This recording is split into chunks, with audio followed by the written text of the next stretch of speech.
Disclaimer. Names in this story have been changed to protect the people involved. The events happened in 2006, in Turkey, near Bolu, around Mudurnu, in a small place locals call Gökdere village. This is a dramatized case file narration based on collected notes and recordings, told for storytelling purposes. I didn't live this, but I saw the file. It was a thin folder, damp at the corners, like it had been held in rain. Inside, a gendarmerie report, 2 printed photos, a damaged memory card, and 3 voicemail recordings. And 1 sentence, written in a way that tries to end everything. Missing person, likely left the village voluntarily.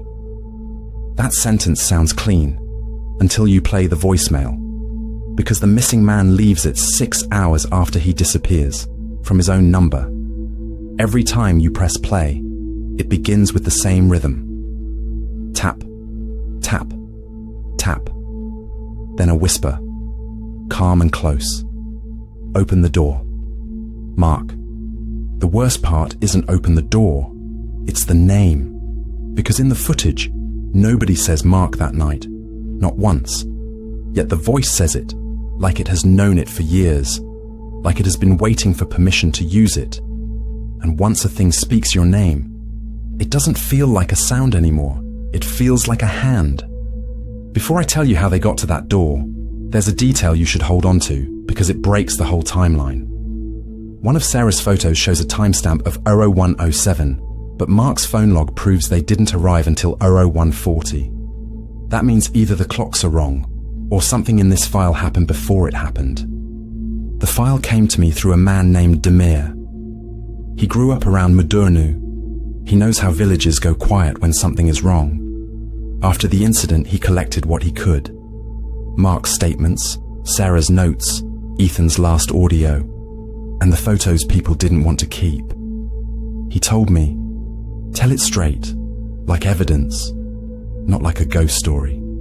So, I'm going to walk you through what the file shows, in order. Not what people guessed, not what the village whispered later, just what was recorded, what was written, what was left behind, and what still doesn't fit, even today.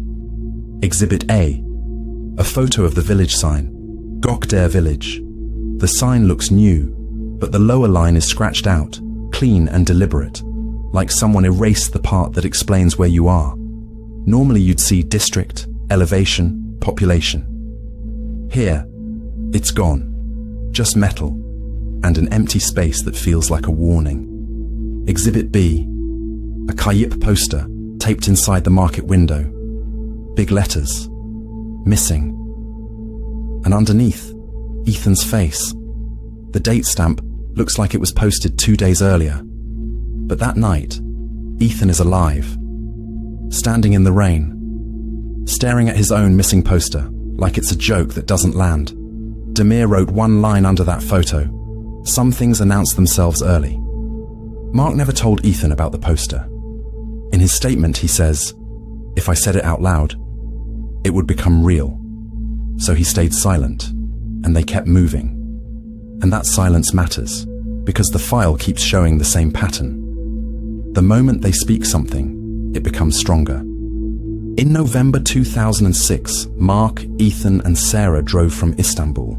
Their job sounded simple: document an abandoned house on a hillside near the village. The owner wanted to sell, but nobody could even step inside to take photos. Ethan came because he laughed at warnings. Sarah came because she recorded everything. And Mark came because he noticed details and didn't waste words.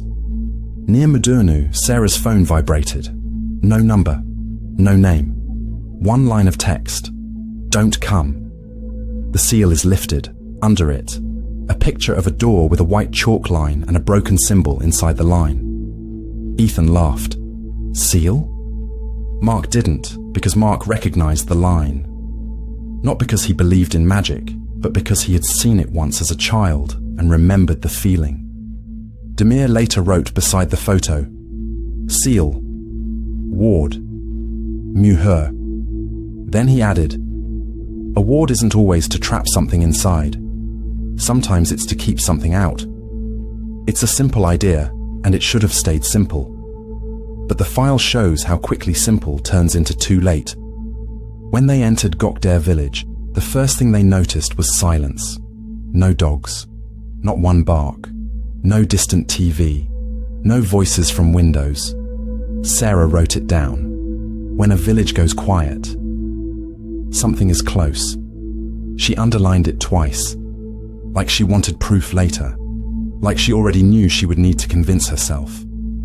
They asked an old man for directions to the house. In Sarah's notes, he's described as sober, sharp-eyed, not joking. He gave them one sentence: "Don't go at night." Ethan asked why. The old man paused, then said slowly, "At night, doors have a tongue." Mark repeated that line later like it was stuck in his throat. They went anyway. Up the hill road, no phone signal. Forest closing in like wet walls. Then something small happened. Something that didn't scream supernatural at first. The car radio turned on by itself, static, then a woman's voice. Not Turkish. But one word came through too clear. Seal. Sarah shut the radio off, and the sound died like it was cut with scissors. For one breath. Silence. Then from the back seat, 3 clicks. Tap, tap, tap. The same rhythm that would appear later in the voicemail. Mark says he refused to look in the mirror. Not because he expected a face, but because he felt that looking would invite something to take shape. They reached the house around 0140. Rain started harder, turning the ground into dark paste. The building was a black silhouette, windows like empty eyes, the wood around the door swollen with moisture. Above it, that white chalk line. And this detail matters, because the line did not run in the rain. It didn't smear, didn't fade. It sat there, like chalk made of stone. Ethan stepped closer with the flashlight. The moment he approached, they heard it again. Tap, tap, tap. Not from the trees, not from the roof. From inside the door. Sarah's phone vibrated again with a short warning. "Don't touch.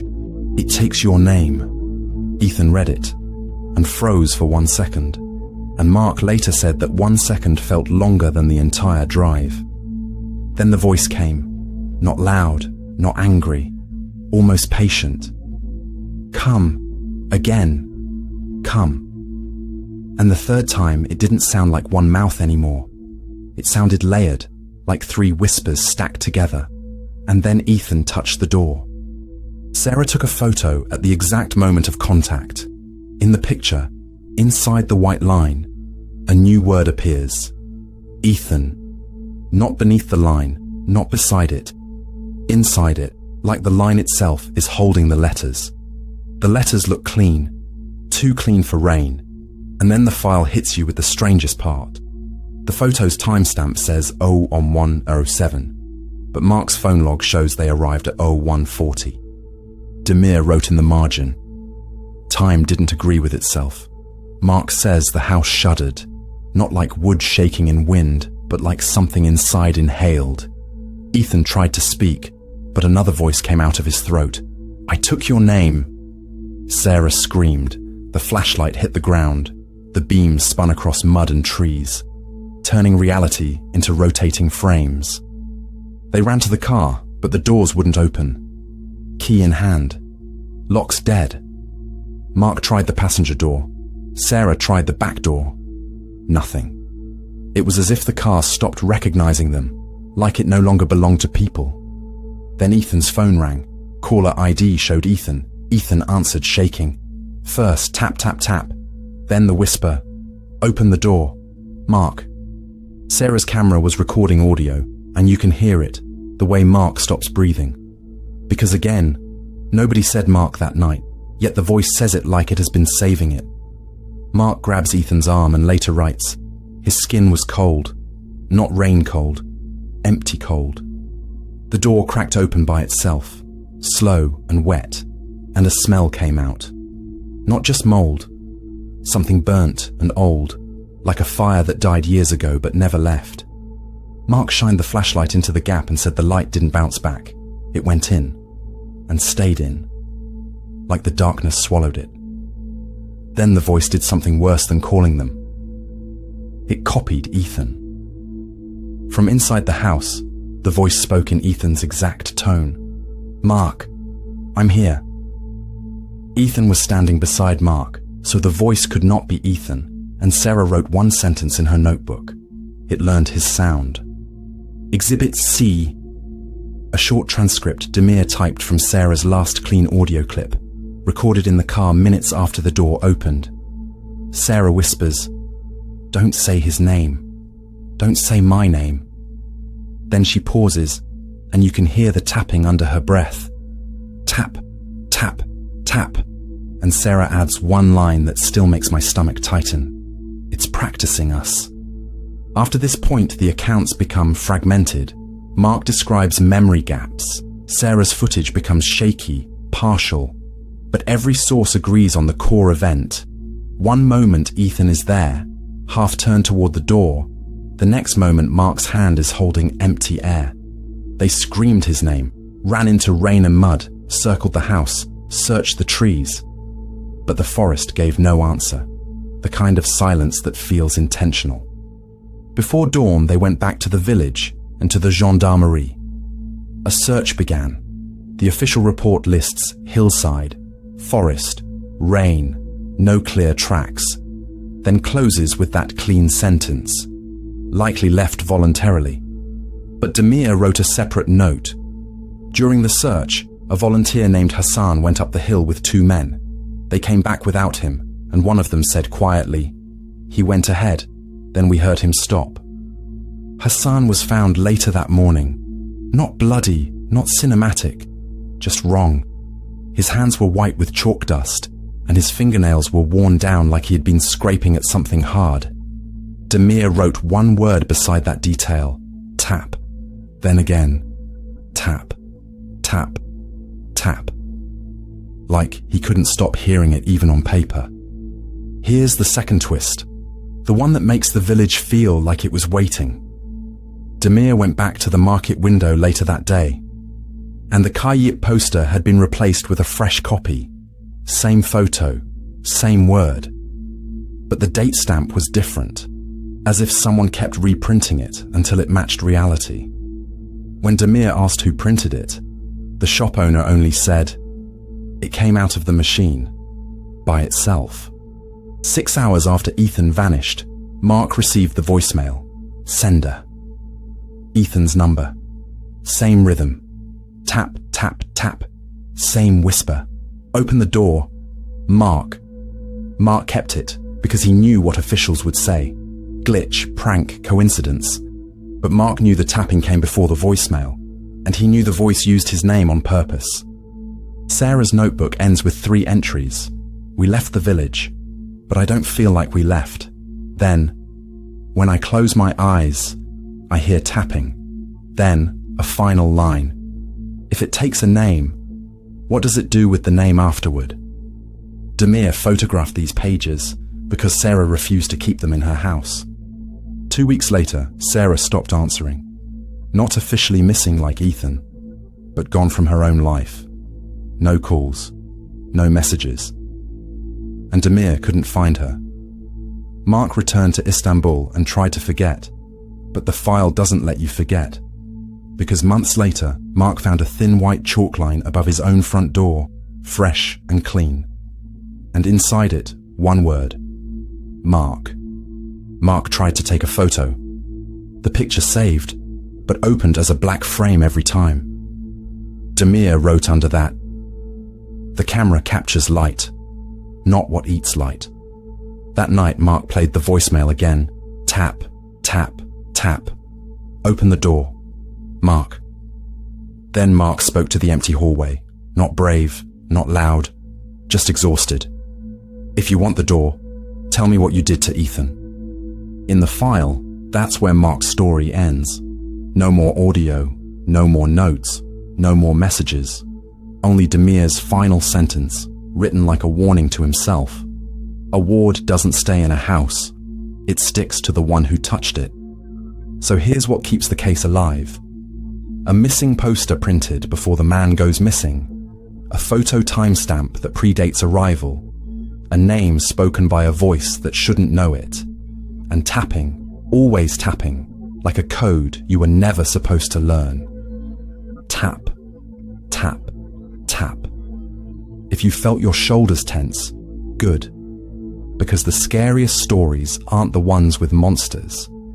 They're the ones that behave like paperwork, like evidence, like something that can follow you home. If you enjoyed this story, follow, like, and leave a comment. And answer this, because I genuinely want to know what you think. Do you believe Ethan is still inside that door? Or do you think something walked out wearing Ethan's voice and learned Mark's name now?